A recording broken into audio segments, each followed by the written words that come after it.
We need to stop with the women didn't work myth.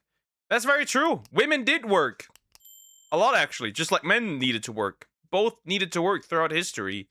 You could argue that women did mostly care work, which, right, that makes sense, right? That makes sense.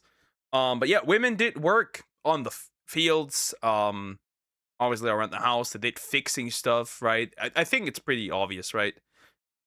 I mean, care work is still work, as they like to say it. So, like, the women didn't work myth, uh, it's just a lie. This is by Karolina Zebrowska. Z- Z- Zebrowska? My bad if I mispronounced that. Sorry. I think I reacted to to any videos of her before. I think. Honestly, I've been hearing this for years. Where did it come from? Yeah, you should thank feminism for having to work, because if it weren't for that, you would just be sitting at home sipping hot chocolate. No, I would probably be doing heavy farming work on top of breastfeeding triplets. What are you talking about? Majority of women in That the breastfeeding triplets is oddly specific. Do you have triplets? Zebra. My bad. history worked, and they worked super hard. And I don't just mean domestic labor, they worked physically. They ran businesses. They did the same jobs as men. It's also important to know that progress isn't linear, so just because something was not really a social norm in, let's say, 19th or early 20th century doesn't mean that centuries prior, in 16th century or 18th century, women could have certain professions and jobs that were later considered unwomanly. In many countries, it's also important to note, like, women needed to work regardless. That didn't change, right? Um, even if we're just around the house, right? Even in the 90s, 80s, 70s, 60s, 50s. I think what's more so interesting to talk about is the argument, actually. Specifically around voting.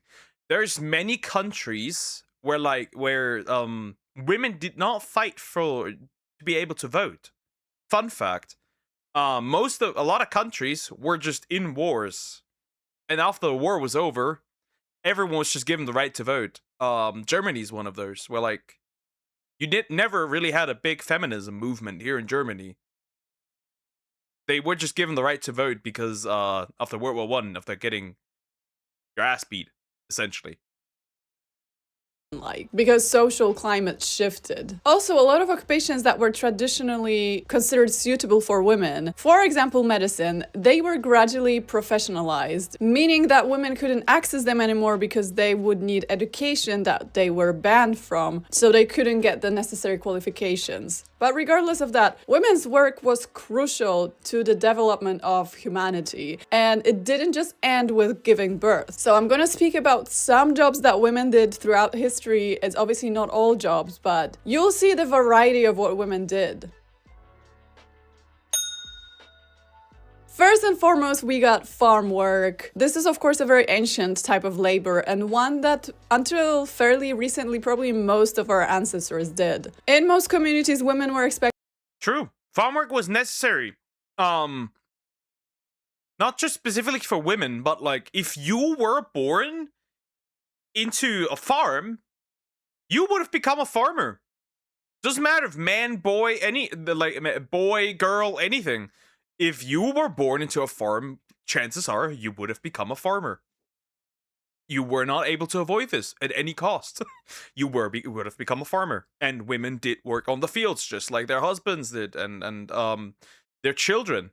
Like, if you were born into a farm, the moment you could actually do some work, 6, 7 years old, 9, whatever, you would be doing farm work. Crazy, huh?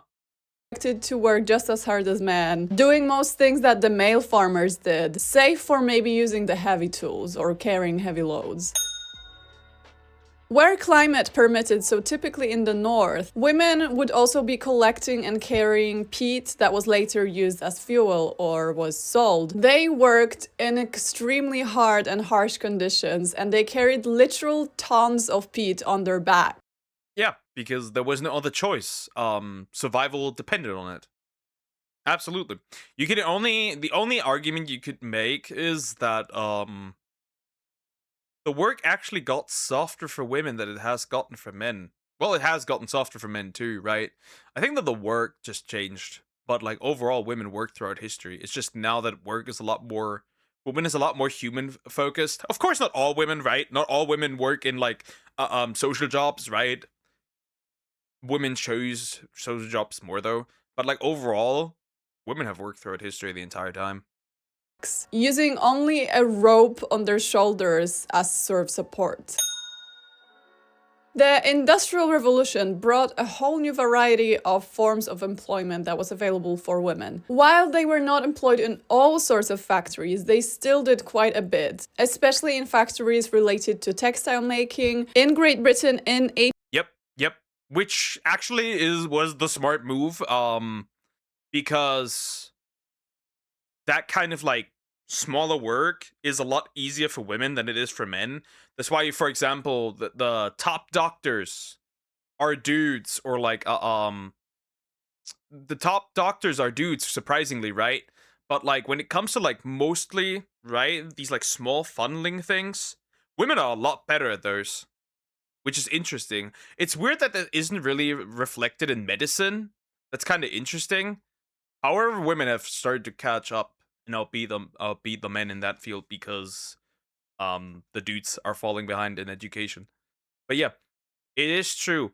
You can also see that, for example, with writing. Girls are a lot better at writing than boys. Of course, not all girls, not all boys, but like when you look at that, and girls learn writing a lot faster than boys, and also a lot cleaner than boys. Yeah, this like smaller stuff works really well. 1833, they made up almost 80% of workers in silk factories and almost 60% in cotton factories. It is also worth noting that a lot of those female workers were very underage. Girls under 12 were actually making up 53% of the whole textile. In reverse, it is also important to be mentioned that boys were literally also put already in the men's see, we didn't have like protections against like child labor, right? The removal of child labor is actually something that's fairly modern and fairly new. If you were a girl and you were of the age of where you could work, you would work. If you were a boy at the age of when you could work, you would work 100%. People forget that. People forget that a lot. Factory workforce in the UK. But also women actually owned factories. In Keighley in West Yorkshire, there were textile mills that were built and owned by women, such as Anne Illingworth, Miss Rachel Leach, so this one was not even married, and Mrs. Betty Hudson. As surprising as it is, women, especially in Great Britain, were also involved in mining. They were employed by mines, all the while being paid half of what men earned for the same job. In 1842, they were actually banned from working underground, but the pit bro lasses, as they were called, still carried. Actually, that was good. You cannot say that was good. That was good. That was good. That was good. People are like, oh no, they were banned from working. Yeah, that was actually good. If you'd have talked to anybody or read any sources of anybody who worked underground, these people died young and early, and their body was damaged young and early. So that's actually good. That's why I'm like on the side of like I don't want like women to work in jobs that are physically very heavy, because you will retire early, and that will have consequences. I know a lot of dudes who like worked in very physically heavy jobs and like 40 unable to work. I know dudes that are as young as early 30s who did physically demanding jobs. It's over. They can no longer work. Retirement at early 30s. Crazy, huh? Health issues, yep. So that's very, very good. Not only that, right? Not just like physical, but also like lung. It goes onto the lung. The lung is probably the most damaged thing in that. Out work such as breaking the iron. Right? Like if the physical labor doesn't kill you, then it will be your lungs. stones, sorting, hauling, all of that well into the 20th century. In the seaside areas, women were also involved in fishing. So they were not actually the ones in the boats and in the sea. They would be waiting on the shore for the delivery of the fish, and then they would have to work really fast to clean and process the fish before they went bad. This is probably one of the only industries where women actually made up the majority of workers. I'm talking lace making, I'm talking knitting, I'm talking embroidery, I'm talking all sorts of crafts that were done by hand by skilled women. Before they were made obsolete by the machines, women's handwork was highly sought after. Yep. That's why I said all this like small, like that required precision and small and like good hand-eye coordination. That was women's domain. In France, female dressmakers called couturiers, they gained guild privileges as early as 1675. So the guild statutes allowed them to make clothing for women and children, while the male dressmakers would be focused on making clothing for men and boys over the age of 8. And you may know Charles Worth as the father of haute couture, but actually before he came in, haute couture was dominated by women-owned fashion houses. I'm gonna butcher some French names now, so bear with me. Madeleine Laferrière, Ormondine, Why that sound, miss? Why that sound? French. That's horrible. My bad. That's hilarious. Ormondine Freinet Margène, Caroline Rebut, who was also called Queen of the Milliners. Either way, there were a lot of fashion houses in Paris before Charles Worth was even born, and a good chunk of them were women-owned. Speaking of owning businesses, in 18th century, London's Cheapside was full of female-owned businesses, and this was considered completely normal at the time. There were female furniture makers, there were female goldsmiths, female milliners, dressmakers, all that. Some examples: Mary. And you're going just back to the 1800s. If you go further back, much further back to the Egyptians, women had also selling stuff and had their basically their own shops and stores, and they had the right to even own property and stuff. So even if you go even further back, too bad there's some regions still in this world where like you can't speak without your husband telling you that you're allowed to. And Anne Hogarth. You may know them if you're familiar with the artist William Hogarth, because they're actually his sisters. They sold fabrics and ready-made clothes. Sleep Sisters made fans. It was a profession that was taught to them by their mother, who ran a fan shop while also simultaneously giving birth to 15 children. What? They also sometimes inherited businesses from the men in the family and just ran them themselves. Like Mrs. Jones, the wax chandler, who inherited the business from her husband, or Martha Ray, who inherited a medicinal warehouse from her father. But in the end, it really didn't make a difference whether you were married or not married, because it was just considered normal that you, as a woman, could own a business and run it successfully without trouble. And those businesses usually manufactured the goods as well, so they were employing dozens of people. In Derby, in 1850, around 12% of all businesses were women-owned. And you may think to yourself, that's not really much. But imagine a street with 10 shops, and one of them is owned by a woman, statistically. That's a lot, right? In 1850, that's a lot. I think it's surprisingly a lot more than we would suspect. In the late 19th century, women also began to be accepted in office jobs. So this could mean being a clerk or a secretary, a telegraphist, a typist. They could also be journalists, writers, etc., poets, all that. Speaking of poetry, which is art, there were obviously artists. I mean... Yeah, it makes sense, right? I mean, and even now, right? You look like online, most artists, at least from the experience I have, are women. They're women, right? Most people that do VTuber models, women. Most people that do art and sell it, and you can like do commissions, they're women. Not surprising here. I have a much bigger hot take, and that is this whole debate that women couldn't work is just straight up a lie. Not only that, I think that not even feminism is the reason. I don't believe that feminism is the main reason why women today are allowed to work as much as they do. I think the need for more growth, more financial growth, is the reason why women are allowed to work as much as they can now and like have their own bank accounts and their own autonomy. That's just me. That's just what I believe, though. I don't think that feminism was the reason. It was the GDP, financial growth. Because why tax one person when you can't why tax one gender when you can tax both? See where I'm going with this?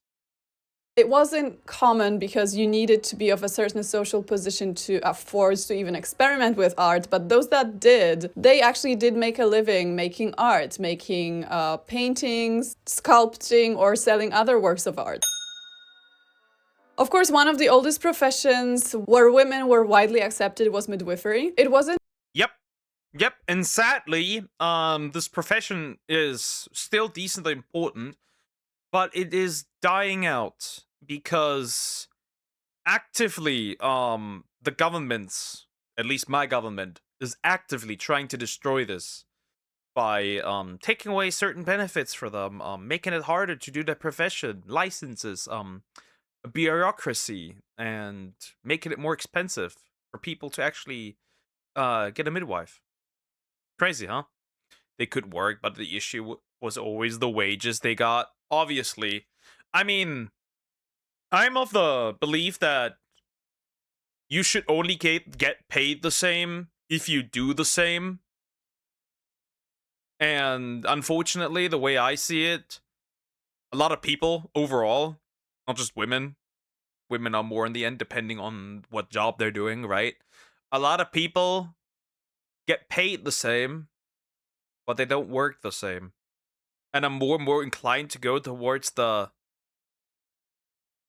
you should get paid the amount you actually work for and not just get paid for it whether you are actually working something or not. Because like I see a lot of people who like just like existing in the workspace, but they're not really doing anything. That's just me. It's crazy. I saw this when I was in my apprenticeship. Basically, there were like people who were really locking in, making like a lot of stuff, right? Getting their all their contracts done, and then there were people who were like very slowly and existing, and like I feel like it's a little unfair. Like if you lock in, you should also get payment that is locked in. That looks like you locked in. until this formalization of medicine in 19th century that they were finally kicked out of the labor wards and the rooms of birthing women. Before that, a local midwife was probably your only chance of a safe delivery. Women were also quite present in education. There were a lot of female teachers, especially when schools began being a widespread institution in smaller communities. And not only were they teachers, but they also owned and ran the institutions. In 1788 in Manchester, 36% of school headmasters were female. Another industry which was sort of naturally more welcoming of women was the domestic service. You could do a variety of jobs at someone's household. Most of them were equally demanding. There was intense cleaning, there was cooking for a large number of people, there was being the housekeeper who kept the whole household running. Large amounts of historical women also made a living by sex work, be it prostitution, being someone's courtesan or companion. Something that would definitely seems to have come back, and I want to obliterate it again. Women were feminists were back then like no more sexualization of the female body, down with the that stuff and like corn and everything, and now women are like, oh, you're so stunning and brave for getting your holes filled by 1,000 men in 24 hours. Yeah, we failed, women. Hot take.